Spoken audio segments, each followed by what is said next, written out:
It's Crazy Chris with you, and I love supporting artists, and we always have local musicians on, and we have regional musicians on, and we have artists from around the country and around the world, whether they are up and coming or they're a household name. But the young lady that we have with us on Zoom is no stranger to our radio station. You've heard her with DJ Gadget, you've heard her with Brian Sullivan, and now finally, after talking back and forth, playing tag, I guess you can say, she's on with me. I'm talking about the wonderfully lovely Sabrina Fallah, and you're from Ottawa, Canada, correct? Yes, I am. All right, so you are Canadian, and I am American, but we are all one. The world is all one. That's the way I look at it. And you are extremely talented, and I appreciate you sent me a CD in the mail. Thank you so much. We play your music on the station, and the song that we're going to wrap up today's interview with is my favorite. And I know some people say, why do you always play overplayed song? Because Kiss is a Killer has become an overplayed song on the station. But you know what? Oh, really? Well, let me take the word out of there. I'm telling you, what radio people call a song that you play all the time. But it's not overplayed unless you play it too much. And I don't think you could ever play that song too much. So right now we're making history. We're taking the word over out of overplayed, and we're changing that description to played a lot. Played a lot. Okay, that sounds a lot better than overplayed. And the reason that I'm going to wrap up today's interview with that song is because it's my favorite. I love all of your songs and all of your music, but when I hear Kiss is a Killer, it fits on all of our stations. I hear DJ Gadget playing it from Tavern on the Hill. I hear Brian Sullivan playing it on his show, and it's a song that kind of gets me up, gets me going, regardless of the meaning behind the song. It's got that tempo. It's got that vibe. You know how music, regardless of the lyrics, will give off a certain vibe, and it just gets me going. I love it. So it's the beat, is the movement of the song. Yeah, that's exactly what it is. Yeah. Now, you are an incredibly talented young lady, so I know that every interviewer has to ask this question, but you've never been on with me before, so I'm very innocent going into this. If I'm not innocent in anything else, I'm innocent in this. So I got to ask you, what started your interest in becoming a musician? How did it all begin? Well, I used to write a lot of poetry and short stories when I was in school. That led me to songwriting. And then at age 10, I learned the piano. Then I grabbed the guitar around 15, 16, and I just went from there. I was always around music in my life, so who did you look up to? Like when you were around music, but who were you listening? Who were you looking up to? Who were you listening to? At the very beginning of my career, Michelle Branch, Avril Lavigne, Simple Plan, Evanescence, and then I went on to Green Day, which is my influence, and then Bon Jovi, and then Billy Idol.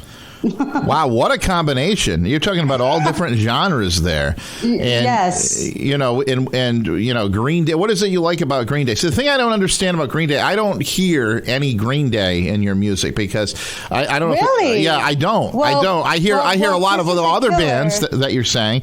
But and listen, I'm not Green Day's biggest fan, so that's actually a compliment, the fact that I just said that. That's okay. But why does Dookie, I think it's Dookie or whatever the lead singer's name is. Why does he have to talk? Why does he have to talk? No, you don't have that time. Why does he talk like there's something wrong with his nose? What's up with that? Well, Kiss is a Killer is not Green Day influence, but it's interesting because my song Hurt is very Bon Jovi influence, but my earlier stuff, like from my first EP that I sent you, is very Green Day influenced.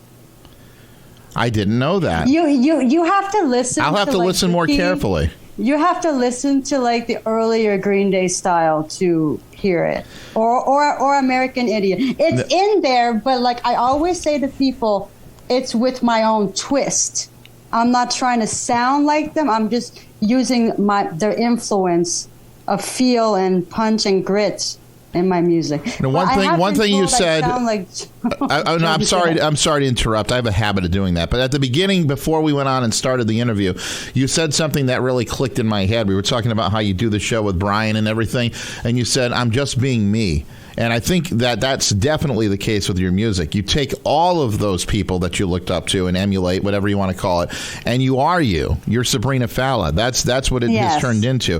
I definitely, if you're going to pick apart different influences, the stuff that I pick up, I love effervescence. I actually hear some effervescence in what you do there, and maybe a little Avril Lavigne too. But definitely, you're Sabrina. Yeah, I get that a lot. Yeah.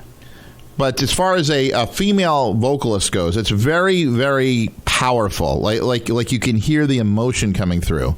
You know what I mean? Like you can hear the feelings and the passion and the emotion coming through. Mm-hmm. Now these songs are they based on real life experiences, or is this just stuff that you've written? Really? Most of them. So you know what I'll say? Can I throw some? It's not based on real situation. I'm going to throw something else in there too, because when you answered that question, I almost think of Alanis Morissette too. You didn't say her name, but really, I haven't heard that. Yeah, I haven't gotten that. Well, Alanis Morissette, because all of her songs, especially off of Jagged Little Pill, her initiating, album that came out years, I think it was 1994 it came out, or 95, right around there. All of that stuff was based on emotions and feelings and real life experiences, yes. So, anyway, so we've got this music that we play here at the station. Kiss is a Killer, of course, is the Played a Lot song. But now that you're where you are now and you've become the success that you are, where do you see Sabrina Fallah in, let's say, 5 years from now? I hope to be known worldwide. I hope to be successful and known, and, people notice me. I have been recognized a few times. But I want more than that. I would like a song to hit on the radio. It could be any song, any of them, but I would love a hit. And that's my goal that I'm going for right now. Now, of course, I have to ask this question. Speaking of songs to hit, are you registered with ASCAP BMI Sound Exchange? Yes, I am with SOCAN and ASCAP in the States. Yeah. So are you seeing any royalties come in as of yet? Anything? You have to tell me how much. Are you seeing anything? Yes, I am actually. But well, don't more. laugh at that because the reason I say that is because no matter how big or small a radio station is, we all have to pay a certain amount. Yeah. And and we want to know. At least I do. I want to know that the money's being dispersed properly and correctly. The money's coming through. Yes. Yeah, that's good. That's good to know. And Sound Exchange. Sound Exchange, of course, is the internet. So when we play music, they're not only for our over-the-air terrestrial what we do. It's also what's played online, and that's specifically what Sound Exchange is. Now, if people go on YouTube or any of these other platforms, are they able to see your music? Yes. Where specifically? They can go to Sabrina Fallah on YouTube. And then your stuff comes up. That's great. And then my stuff comes up. And even if you put my name on Google, all of my social media accounts will be on the first page. And your goal is for a song to hit. So here's what I try to understand. I ask every musician this question. I'm very old school. I'm 48. I started in radio when I was 15. And we used to have records, 45s in the 80s, because that's when I started, 1988. 45s were sent to the radio station. That's when I was born. You were born in 88. See, that's how old I am. But when music was sent to the radio station, the hopes back then were, I hope the stations play our songs so we sell some at the record stores and the CD stores. Well, things have completely changed. I don't need to be Captain Obvious here, but it's totally different now. People go online, now. and you can pay services to download music and things like that. Now, the reason I asked the YouTube question, I think it's great that people can see your stuff on YouTube, but does that cause a hindrance at all? I mean, I don't want to sound negative, but are you able to still sell your stuff? Yes. The fact that they can get it for free that way. Well, I can't stop people from downloading songs for free because everybody does it, but you just hope that people will take the time and at least buy at least one song, if not the whole album, So, but it's out there, and also streaming is free too, to listen to it on Spotify, I guess. Or our radio station too, Yeah, so I'm in music because I love it, and it's my passion. And if I make money or not, I just want the music to be out there. I know how hard it is to actually make money in this business. So you just have to hope and pray that somebody buys the record. So it's a labor of love. You do it because you love, just like with radio. It's the same thing with me. I mean, I could, could I make more money? Yeah, absolutely I could. But I really love this. I love being able to serve the community. I love being able to, play your music on our stations. But at the same time, I like to make a difference and know that people are listening to our stations for whatever reason. So it's a living, but it's also a labor of love. Right. Having said all of that, if you don't want to answer this question, I completely understand. But you got to do something to live. Are you solely making a living off of these recordings, or do you do other things? I have a very supportive family, and they are letting me.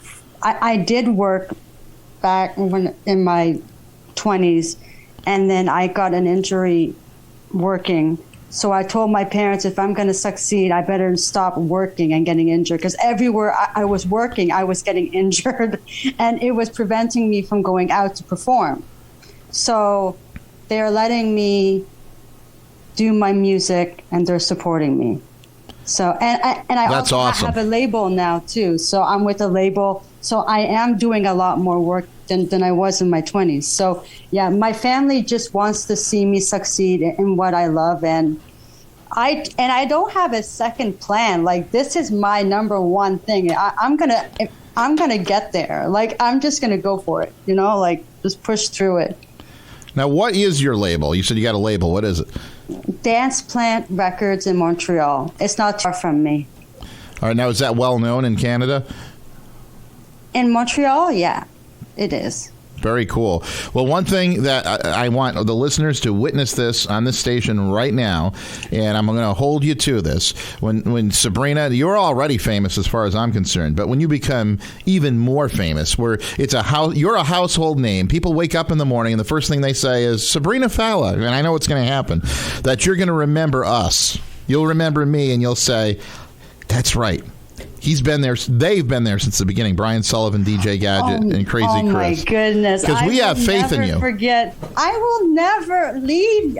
Forget you. I'm staying with you guys. I'm going to. I told Brian, no matter how busy I get, I can always wake up at 5 a.m. and still do that show. Unless I can't do it, I will always make it for Brian's show.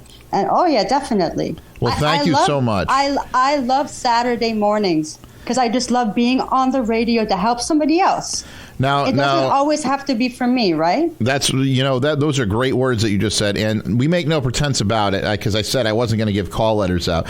So this interview is running on all of our affiliates, as it were, but the station that you're referring to is one of our affiliates in Westerly, known as WBLQ, and if anybody is in the Westerly, Stonington area, or you're listening online, Saturday mornings from 6 to 7 a.m. Eastern Time, or WBLQ.net, you co-host the Brian Sullivan Early Show. And I got to say, for myself, I enjoy it. I think it brings a lot of energy and excitement to my morning. I mean, Brian does that himself, but having you on with him, it's like as Brian always says, double the pleasure, double the fun. I think it's awesome. So thank you so much for what you do with Brian. Sabrina, I know. He makes me smile, and like I could be waking up and not having the best morning, but I get on that show and I'm like, I'm smiling right now. This is fun. Well, like he makes everything so much better for me in the mornings on Saturdays. Well, I'd love to say that I'm your most loyal listener, but I know that Brian Sullivan and you as a team, you have many loyal listeners. There's no question about it. And I know DJ Gadget, of course, loves playing your music on I-105.5 and 1450 AM, when she does our Tavern on the Hill concerts. And I know the folks up there, too, in between the bands playing, they love hearing your music. So I got two more questions, and then the only reason I have to wrap it up is how crazy busy I am. So question number one out of these two remaining questions is, how has COVID affected your musical talents? I mean, were you out there performing at different venues at all before COVID happened, or did it not affect you at all? I did virtual concerts online, like stations. Actually, a station in Australia wanted me to perform virtually on the air, and that was the first time I did it for a mainstream station. That was interesting, but I did everything virtual. I did not go out. I stayed safe, It was very depressing, but I just tried to stay busy doing what I could do in the business that I could do now. And final question sort of related to that. Now that things are open and things are happening, at least in this country, I don't know about Canada, or when things open in Canada, do you anticipate playing out often and having concerts and things like that? Yes, and I would love to come to Tavern on the Hill probably next year. Well, not only will we do that, I've got ideas to do station concerts. We used to do those, and I think we're going to do another one in the very near future, and you're going to be first on our list, all right? So whatever contract we sign, if you can keep the bill under $1.5 million, I'm okay. The check will bounce, but we'll be good. All right. Sabrina, you're awesome, and we love you, and we'll do this again. We'll have more time again. So we're going to wrap this interview up right now. Here's Kiss is a Killer. I knew I'd have a bed from the first day that I met you. I have a thing for fast machines, ripped up jeans, and black cartel.